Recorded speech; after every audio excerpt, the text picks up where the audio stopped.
Okay, look, yes, these have become a classic, but like, is all that just hype? Tell you what, how about we show you what goes wrong with these, what they're like to live with and drive these days, if they're worthy of the accolades, but most importantly, let's find out if you should buy one or not.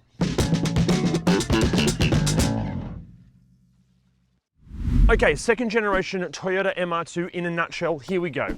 Okay, just like a whole bunch of like exotic supercars and even Formula One cars, the engine is in the middle and it sends power to the rear wheels. And body style wise, you can have either a coupe or a T-top, the MR2, not the Formula One car.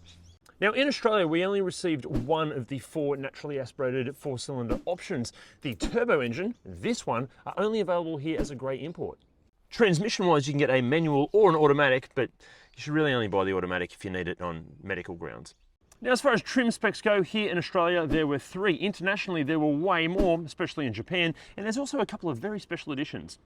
But in saying that, these are hugely popular in the tuning scene, so you can almost bet that no 2 MR2s, even if they're the same trim spec, are actually the same.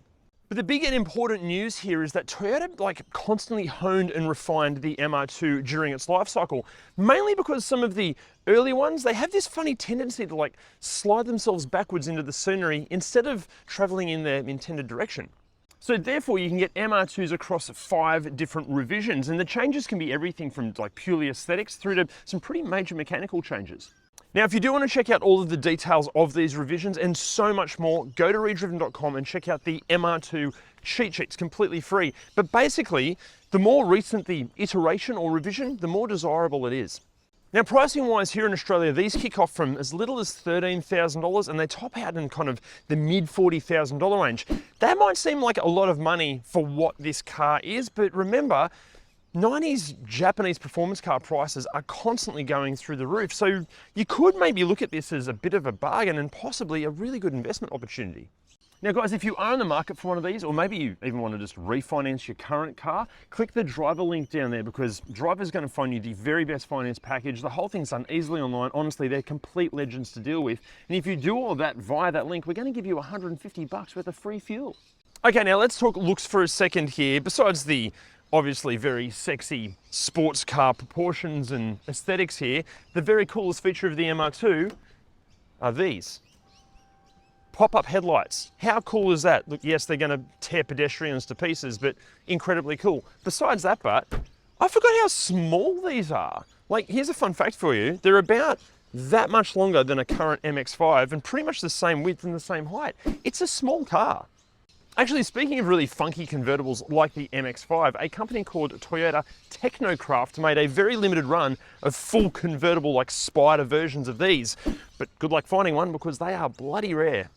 Okay, now to the MR2 anoraks out there, you may have noticed that this MR2, like many MR2s, isn't exactly standard. This is wearing some utterly gorgeous R32 Skyline rims that I think just suit the car perfectly. Here's a fun fact as well. I thought the car was lowered, but the owner just told me it's not. This is standard suspension. But even though this one looks fantastic, many unfortunately don't. They've been ruined by shitty and dodgy modifications. We're talking those stupid Ferrari kind of body kits that they wear, or just copious amounts of fiberglass stuck on everywhere. Don't buy one of those unless you're happy to be laughed at, or you're buying one as a project car and you're just going to pull it apart and return it back to stock because they look shit. So you know when you find that perfect, super comfortable position in bed?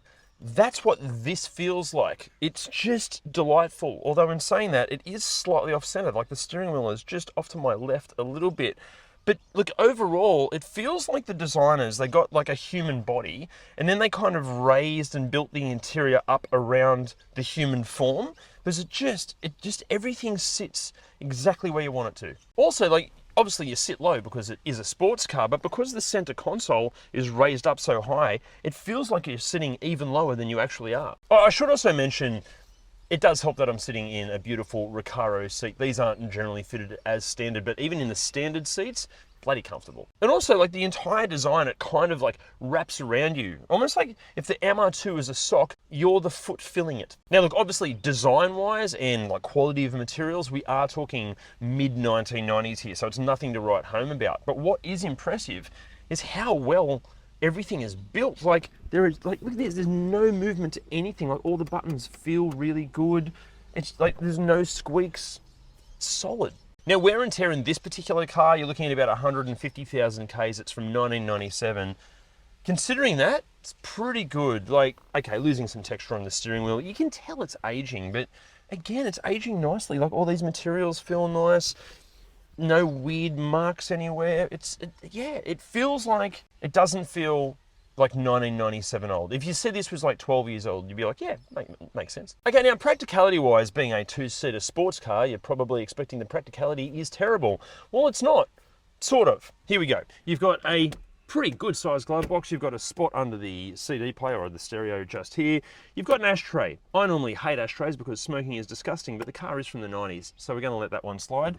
You've got door bins that are only really wide enough for things that have 2 dimensions. There's a spot which would normally be for life's filth, but with how windy it is today, it's kind of collecting just bits of pollen and tree dust. Up here, you've got a spot that is like perfectly sized for your phone that goes just there. There's another little cubby hole here for this guy. Quiz question to everyone. What's this person's name? Let us know in the comments. And I think that's it. There's nowhere for sunglasses. There's nothing kind of hiding under here. That's it for practicality up front. Now, practicality in the boot isn't too bad for 2 things. A, luggage, and B, pretending you're in like a single seat racing car. Plus, being mid-engined, it also has a bit of a frunk or a front boot. So a foot. Plus, this is where the spare wheel is. Now look, as standard, obviously with this car being from the 90s, you can forget any kind of modern phone connectivity at all. The good news is, being like a standard double DIN head unit size, you can fit Apple CarPlay and Android Auto, all that sort of stuff with aftermarket equipment. Also, you can fit parking sensors and reverse cameras with that technology, and we would recommend doing that because it can be a bit of a challenge to judge some of the rear parameters, and you don't want to scratch those expensive rims. But these were still like a premium car in the 1990s, so you're going to still get all the stuff that you would expect, as you can see here. And if you spec up to like a GT, well, you're going to get leather seats, you're going to get some fog lights and a whole bunch of other stuff. Also, guys, again, for all the specific details and all this sort of stuff, ReDriven.com, check out the cheat sheet. It'll answer all your questions. Now, as far as safety goes, yeah, these don't have a great reputation, but the problem seems to be its drivers going from a car that has the engine in the front into one of these and still driving it like the engine's in the front. Guys, mid-engine cars, they require a different attitude to driving. They require respect. But look, as we mentioned, the newer the MR2, the less likely it is to throw you into the scenery with a lot of enthusiasm. But even then, depending on the year model and the trim spec, at best you're going to get an airbag, seatbelts, and ABS. That's about it for safety features. Basically, when it comes to safety features, yeah, you don't want to crash it. Okay, quick warning, I'm going to sound like a complete wanker for a second, but mid-engine sports cars just have this it's like a depth and a nuance that other cars just cannot match. See, there's a reason that so many exotic supercar companies keep putting their engines in the middle of the car and sending power to the rear wheels.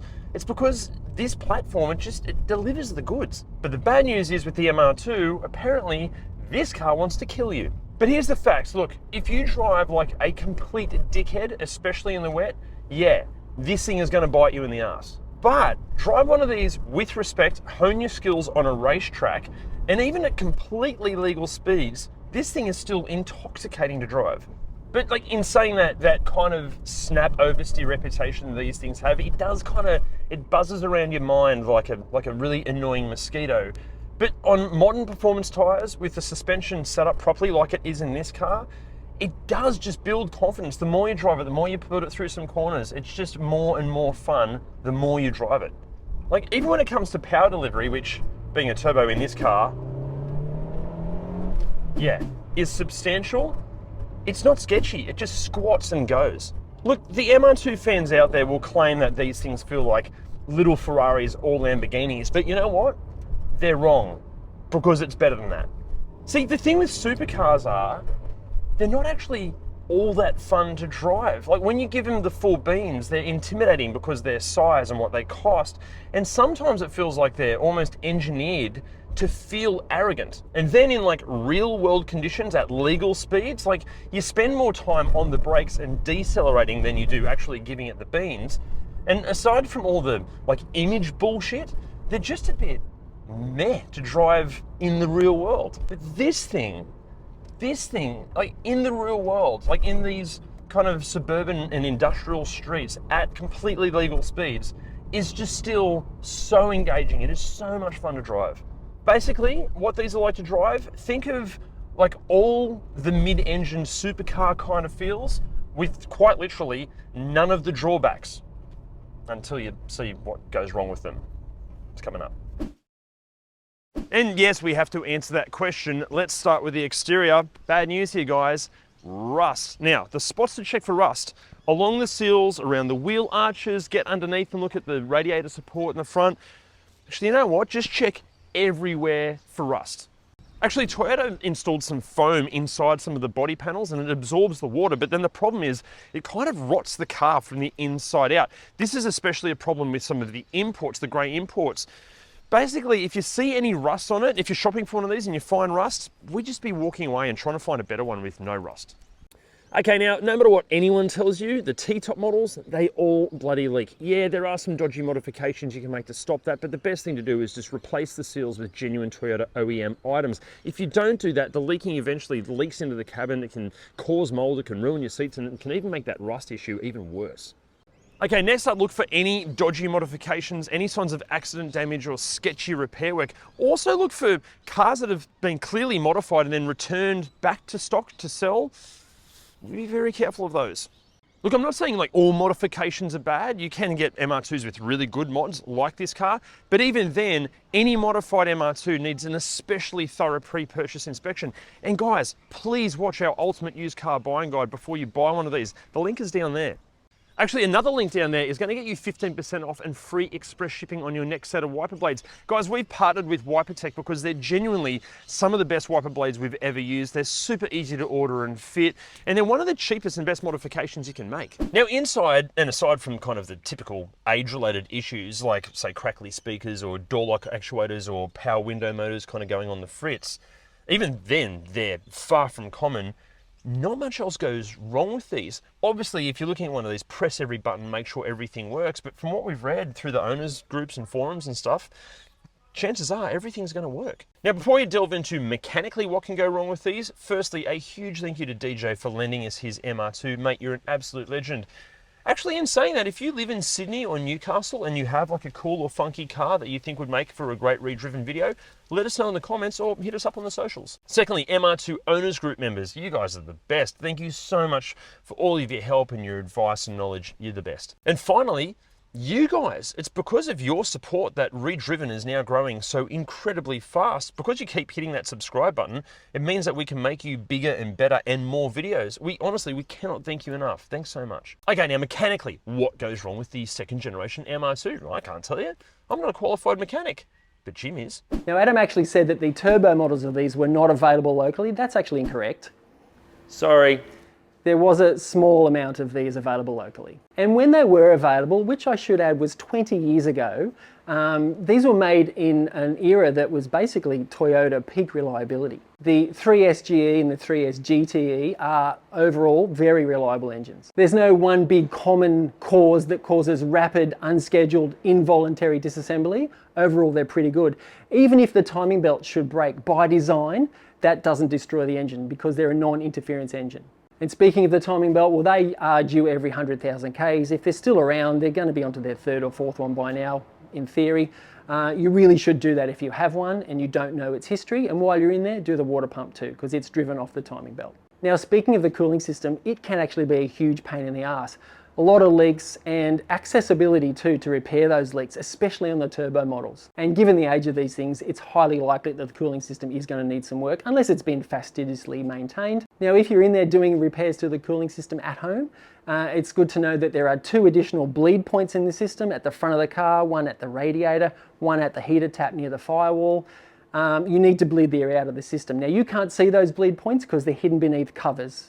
It's very important to bleed them, otherwise you'll have all sorts of overheating issues. AC compressor is a common failure on these. It's affected by heat. It's not a huge problem and it's not really a bad design, it's just that they're really old now. The gear selector cables can also be an issue. They are also affected by heat soak from the engines. They stretch and the bushes on the end wear out and make shifting very vague. There are some really good aftermarket options to replace these with nice spherical bearings on the end instead of bushes, and they're not too hard to change. A couple hours work. We see the age of these things now. All the engine and transmission mounts are getting a bit soft and sagging, especially if the engine and transmission have had oil leaks, which typically at this age they nearly all do. The transmission themselves, well look, they are actually pretty reliable, especially if they've been serviced. The turbo ones, when modified, then they can be a bit problematic, but overall pretty good. We say this a lot on the channel. A performance car that's cheap, well, used to be cheap, these have gone up in value. Typically, the modifications done to them are probably going to be your biggest problem. So if you're buying one, if you can find a standard one, good luck. But if you're buying one, just make sure all those mods have been done okay and make sure they're a reasonable quality too. Okay, so after all of that, should you buy one of these? Let's be honest here. If you're genuinely in the market for one of these, you've already made up your mind. You're only watching this video to hopefully confirm the decision you've already made. And guess what? Congratulations, you've made the right decision. Yes, you should buy one. But guys, in saying that, please get a pre-purchase inspection done. Don't buy a dodgily modified one. And guys, it is a classic, but it is a 30-year-old car. So even though it's a Toyota, it's still gonna need some pretty decent levels of care and attention. Oh, also, if you are kind of in this budget and want like a rear-wheel drive sports car, maybe check out our full MX-5 review video, it's down there. If you want something mid-engine and rear-wheel drive, maybe check out our Lotus Exige video, it's also down there. But guys, what do you think of the MR2? Would you buy one? What else would you buy? Let us know in the comments. See you next time. Okay, look, yes, these have become a classic. Okay. Being a two-seater sports car, the practicality would be horrendous, but it's not, kind of. It is missing cup holders. That's really, what is in my eye? But the big and important news here is that Toyota constantly, what was that noise? It's recess, I gotta go.